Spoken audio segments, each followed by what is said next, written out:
They're full of envy, murder, strife, deceit, evil-mindedness. They are whisperers, backbiters, haters of God, violent, proud, boasters, inventor of evil things, disobedient to parents. Whoa, that makes the list. Undiscerning. That means you could tell somebody the blatant truth, and they're so blinded by their evil mentality and ideology, they will not be able to discern the truth that's coming into their ears, into their brain. And will go through one ear and out the other, and they will hold on to their corrupt and false ideology and not hear it and hate you for trying to tell them the truth.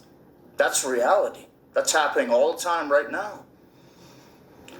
Untrustworthy, unloving, unforgiving, unmerciful, who knowing the righteous judgment of God, that those who practice such things are deserving of death, not only do those things, not only do the same, but also approve of those who practice them. Listen to that last part. Think of today. Bruce Jenner getting an award for being a hero for coming out as transgender. Not only do those things, not only do the same, but approve of those who practice them. Think of it. Think of those things. And those things, as you as a Christian could be looking at and be like, I'm just not going to get involved. I'm going to sit on the fence. I'm not going to say nothing about it. I don't want to put my life on the line. I don't want to put my career on the line, my clout, my fame, my money, my family, nothing. Nothing. You won't put nothing on the line. You won't say it's evil. You won't say abortion's murder. You won't say transgender, teaching it to the little children, is pedophilia. You won't say transgender is actually a mental disorder called gender dysphoria. You won't tell them that you can have your mental illness, but you cannot force it on society or me as an individual. If a lunatic in a nut house was thinking that his television was talking to him,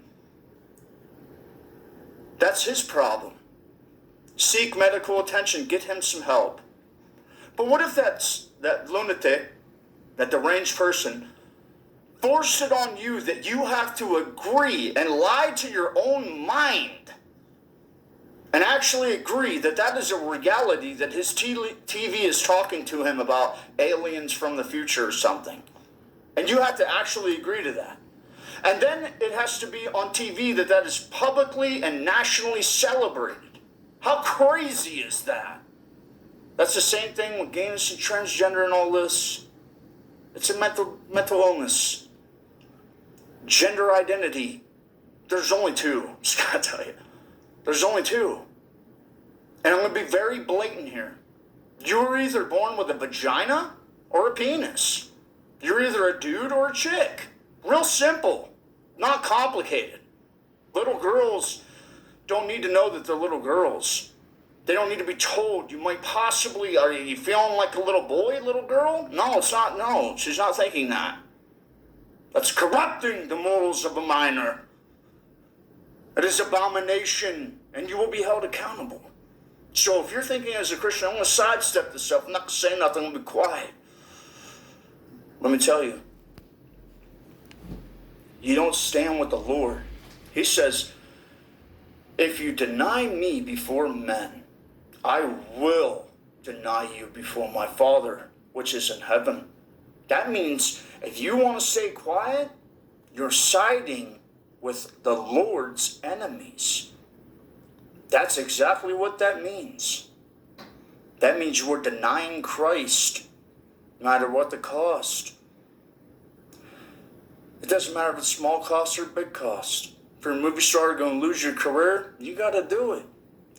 Because what would it profit a man if he gained the entire world and yet lost his soul? Because he denied Christ, and Christ was like, you know what? You had that one opportunity to represent me in a significant way that could have got other people to have the courage and the heart to stand up and do the same. and you backed out and you were cowardly, and you looked to other places, who's not getting in heaven? Cowards are not getting in heaven. It already says that. To live is Christ. To die is gain. Blessed are those who are persecuted for the Lord's sake. That's what it actually says. It doesn't say blessed are those who have the $1 million mansion, fancy car, and clothes and jewelry, because they said praise God while they were celebrating gay rights. That's not what it said. Blessed are you when you are persecuted, when they say all kinds of evil against you falsely for my sake.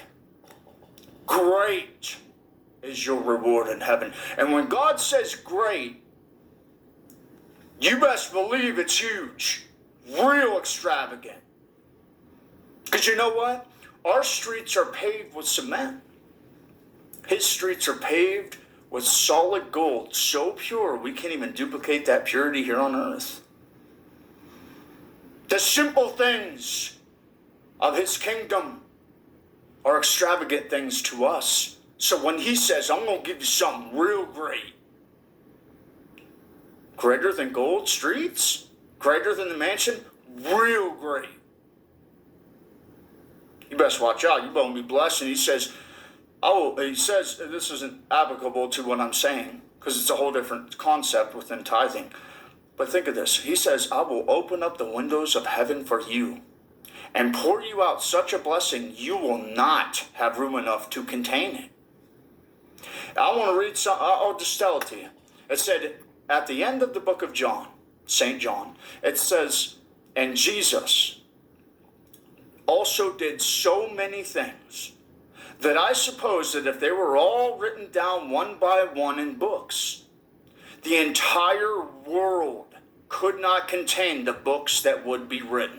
That's from the ground to outer space, encompassing every millimeter of the entire planet's surface from the ground to outer space. There wouldn't be enough room for the books that could be written. And when you think of that as a great thing, think of your reward when you're persecuted for standing up for the king.